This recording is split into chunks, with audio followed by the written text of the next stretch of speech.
Hello everyone, কেমন আছো তোমরা সবাই? আমিও ভালো আছি। আবার একটা নতুন ভিডিও নিয়ে চলে এসেছি। তা আজকে হচ্ছে গিয়ে সন্ধ্যাবেলায় ভিডিওটা স্টার্ট করলাম।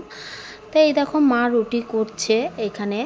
মাকে বলছিলাম যে রুটি খাবো, আর চা বিকালবেলার টাইমটা তো খাই, কিন্তু মার হাতের রুটিটা বেশ ভালো হয়। আমি রুটি বানাই কিন্তু সেরকমভাবে হয় না, শক্ত হয়ে যায়, জানি না কেন। আর মার হাতের রুটি একটা মা বানায় সেটা বলে তো কথাই, সে স্বাদটা আলাদাই। আর মা এই রুটিটা করে না চালের গুঁড়ো দিয়ে ময়দা দিয়ে মিশিয়ে গরম জল দিয়ে মেখে করে, বেশ নরম হয়। তাই মাকে বললাম তুমি রুটি করো, রুটি দিয়ে চা খাবো। আর পাশে বাড়ি জেঠিও ছিল, জেঠিকেও বলেছিলাম যে খাবে তো, তাই জন্য প্রায় 7-8টা রুটি মতন করেছিলাম, টিফিনের মতনই খাবো। আর তোমরা কে কীরকম আমাদের মতন রুটি দিয়ে চা খাও অবশ্যই জানিও। দুধ চায়ের সাথে খেতাম, কিন্তু দুধ চাটা এই মেয়ে, ছোটো মেয়ে রয়েছে তো, তাই জন্য খাচ্ছি না কতদিন তামার। আমি দেখো গল্প করতে করতে মার প্রায় মাখানো হয়ে গেছে। মাকে বলেছিলাম যে আমি করে দিই, বেলে দিয়ে দাও।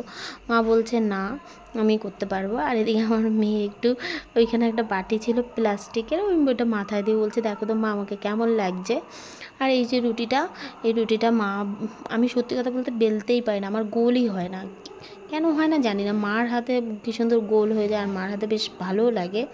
তা চলো, হয়তো মা বলেই সেটা সম্ভব, আর মা করে মানে যা বলি এখন সেটাই করে খাওয়ায়, চেষ্টা করে যতটা পারে। আর যখন পারে না তখন তো হয় না, হয়ে ওঠে না। আর চলো, আমি দাঁড়িয়ে দাঁড়িয়ে দেখছিলাম, শিখছিলাম, একটু শেখার চেষ্টা করছিলাম। আমি সেরকম একটা রান্না বান্না পারি না। আর এদিকে চলো, চাও প্রায় কমপ্লিট হয়ে গেছে। আর আমার মা না চাটাও করে একটু অন্যরকমভাবে, আমি মার সাথে তাই হাসাহাসি করছিলাম। এদিকে রুটিও কমপ্লিট হয়ে গেছে। মা চাটা করে গরম জলে আদার মধ্যে দিয়ে ভালো করে ফুটিয়ে নেয়, আর এদিকে চায়ের চা পাতা ছেঁকনিতে দিয়ে। তাই আমি বলছিলাম তুমি ইন্টারন্যাশনাল কুলুকুলু এই চাটা করো কী করে, আমাকে একটু শিখিও। এই নিয়ে হাসাহাসি করতে করতে আমাদের চা রুটি প্রায় কমপ্লিট। আর এখানে বসে পড়েছে। আর আমার মা জানো তো চা খায় না, তাই আমরাই চা নিয়ে নিয়েছিলাম। আর একটুখানি ছিল বলে মাকে বললাম তুমিও খাও। আর প্রায় ভাগে 2-3টে করে রুটি পড়েছিল, খেয়েছিলাম, জেঠিকেও দিয়েছিলাম। এক্ষেত্রে তোমাদের কাছে একটা কথা বলি, আমার মা প্রচণ্ড আমার জন্য করে, তা আমি তো পারি না, সেরকমভাবে করা হয়নি। যদি কোনো দিনও সময় হয় অবশ্যই করব। আর আমার মা না কাউকে কিছু না দিয়ে খেতে পারে না, এই স্বভাবটা ওনার আছে। আর আমাদের 2 ভাই বোনকেও এটাই শিখিয়েছে, মানুষকে না দিয়ে খাওয়ার এই চিন্তাভাবনাটা আমাদের মধ্যেও আসে না।